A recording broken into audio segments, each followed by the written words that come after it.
Bonjour. Il me fait plaisir de me rejoindre à vous pour cette conversation que nous faisons pendant cette année de miséricorde.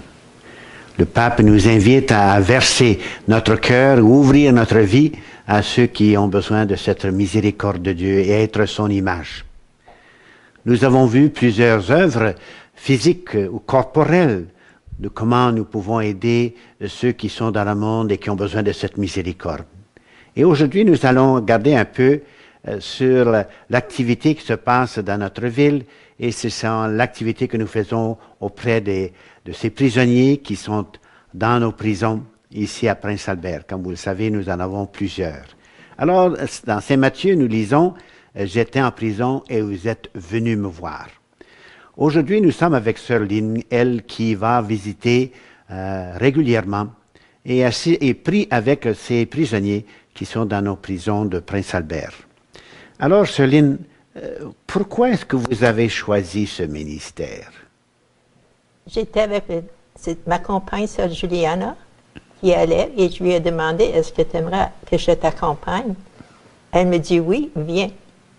Alors, je suis partie avec elle. C'est Father Nick, dans le moment, qui nous conduisait à la prison. Et puis, c'est comme ça que j'ai commencé. Alors, vous avez commencé parce qu'une compagne vous a encouragé d'aller à cette ministère. Comment est-ce que vous trouvez ce ministère auprès de ces... Magnifique. Oui? Oui. Qu'est-ce qui vous frappe le plus dans votre cœur de rencontrer ces personnes? Ils ont besoin de compassion. Mm-hmm. Ils ont besoin de notre écoute. On a besoin d'être écoutés. Et qu'est-ce que vous trouvez dans le cœur de ces prisonniers, de ces gens qui sont en prison? Qu'est-ce qui semble être leur désir le plus grand? Ils à parler de la Bible, Mm-hmm. de savoir plus davantage de notre religion, quelle est la religion catholique. Mm-hmm. Est-ce que ces gens ont aussi, comment dirais-je, une expérience, est-ce qu'ils parlent de leur vie passée des fois dans vos conversations? Oui, oui. Et vous voyez leur cheminement, leur conversion qu'ils arrivent à réaliser dans leur vie? Oui, oui. Oui. Et comment est-ce que vous trouvez que votre ministère que vous faites aide ces gens-là? Comment est-ce que vous... Est-ce Ma que vous pensez... présence. Oui? Oui, j'ai été demandée pour être une présence dans le pénitencier. C'est ça. Oui. Alors la présence est certainement une façon d'être présent. Oui. Et souvent nous pensons qu'en parlant beaucoup, on fait beaucoup, mais je pense des fois en étant silencieux, on en fait autant. Tout juste, oui. Oui? Parce que quand je les rencontre, ils me font des saluts, ou ils me donnent la main, ou bien ils font un signe de la croix. Et puis, parfois, il m'arrive, est-ce que je peux avoir un hug? Ah alors, oui? Je leur donne un hug. Ceux qui reviennent, je leur demande, are you coming for another course, a freshing course?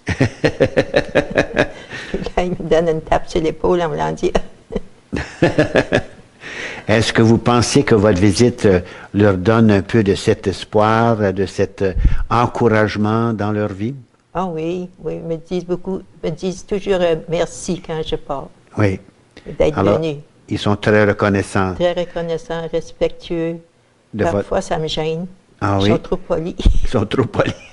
Très aimables. Oui. Et qu'est-ce qui vous fait mal quand vous allez rencontrer ces gens-là? Qu'est-ce que dans le fond de votre cœur qui vous trouble? Leur histoire. Oui, ça me fait beaucoup. Quoi faire pour leur aider? Mm-hmm. Quel chemin prendre? Mm-hmm. Alors, c'est pas toujours facile. Non. Ils ont eu des expériences très difficiles, très souvent. Très difficiles, oui. Et alors, ils n'arrivent pas à vouloir... ils n'ont pas eu la chance de sortir de ça. Tout juste, parce que direct, ce serait les divorces. Ouais. Les enfants des divorces. Mm-hmm. La mère se remarie et le père, le stepfather, ouais. ils les abusent. Alors, le fait qu'ils ont été abusés, ils prennent le chemin, Mm-hmm. puis se mettent dans des gangs, puis ils ont des drugs, puis la boisson, puis ils deviennent hors d'eux-mêmes. Ah oui. Alors, il dit, c'est pour ça que je suis ici. Mhm. Alors, est-ce que votre présence les aide à se redécouvrir pour qu'ils puissent être la personne? Oui. Oui. Ah oui. Alors, vous leur présentez le Christ Oui. et la mission de l'Église. L'Église. D'être- Le chapelet. Et le chapelet. Oui. Et alors, la Vierge Marie Oui. joue un rôle important. Oui, il dit, le chapelet, c'est bon pour les prisonniers. C'est ça. Ah, c'est beau. Alors, vous voyez qu'il y a, après plusieurs visites, vous voyez qu'en eux, ils trouvent la joie de vous rencontrer et de rencontrer le Seigneur avec Marie. Oui. Ah oui.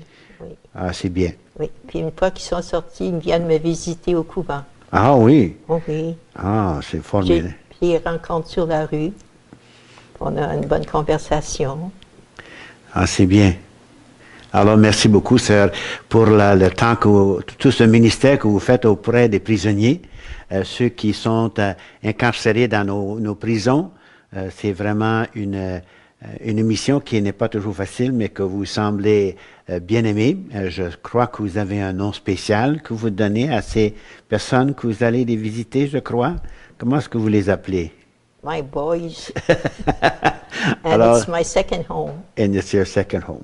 Very good. So, on te remercie, sœur, pour nous avoir donné un peu votre expérience auprès de ces gens en prison et comment nous sommes tous appelés, un jour ou l'autre, ou d'une façon ou d'une autre, d'être en conversation avec ceux qui ont besoin de la présence de Jésus dans une vie qui a été très troublée et qui a donné des expériences très négatives et que voilà, sœur, leur donne de l'espoir et de l'encouragement. Alors, essayons de vivre davantage cette partie de Saint Matthieu qui nous dit de « Quand j'étais en prison, vous êtes venus me voir ». Merci beaucoup.